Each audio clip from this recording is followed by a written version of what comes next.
শান্তিপুর নদীতে বালু উত্তোলনের সময় পুলিশের হাতে নৌকাসহ ৮ শ্রমিক আটক।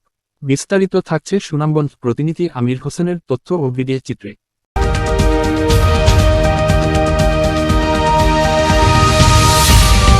সুনামগঞ্জের তাহিরপুর উপজেলার সীমান্ত নদী জাদুকাটার মাহারাম ও শান্তিপুর নদী থেকে অবৈধভাবে খনিজ বালু লুট করে নিয়ে যাওয়ার সময় বালু বোঝাই ২টি নৌকাসহ ৮ জন বালুর শ্রমিককে আটক করেছে থানা পুলিশ।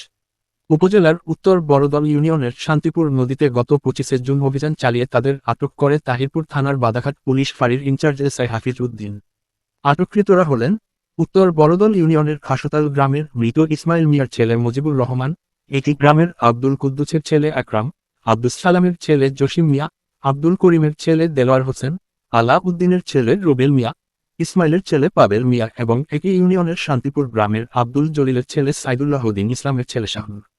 গোপন সংবাদের ভিত্তিতে তাহিরপুর থানার ওসি দেলোয়ার হোসেনের দিক নির্দেশনায় বাদাঘাট পুলিশ ফাঁড়ির ইনচার্জ এসআই হাফিজ সহ সঙ্গীয় পুলিশের একটি টিম অভিযান চালায় শান্তিপুর নদীতে। এ সময় ২টি বালু বোঝাই নৌকাসহ ৮ জন বালু শ্রমিককে আটক করে পুলিশ। এলাকাবাসী জানায় তাহিরপুর উপজেলা ছাত্রদলের যুগ্ম আহ্বায়ক সুরুজ আলীর ছেলে আশিকুল ইসলাম আশিক, উপজেলা স্বেচ্ছাসেবক দলের আহ্বায়ক রমজান আলীর পুত্র সুজন মিয়া, উত্তর বড়দল ইউনিয়ন যুবলীগের সদস্য জিয়াউর রহমান জিয়ার ছোট ভাই, মৎস্য লীগের সভাপতি মাসুক সর্দার প্রমুখের নেতৃত্বে বিগত এসব বালু উত্তোলন করা হচ্ছে। আটকের বিষয়টি নিশ্চিত করেন বাদাঘাট পুলিশ ফাঁড়ির ইনচার্জ এসআই হাফিজ উদ্দিন।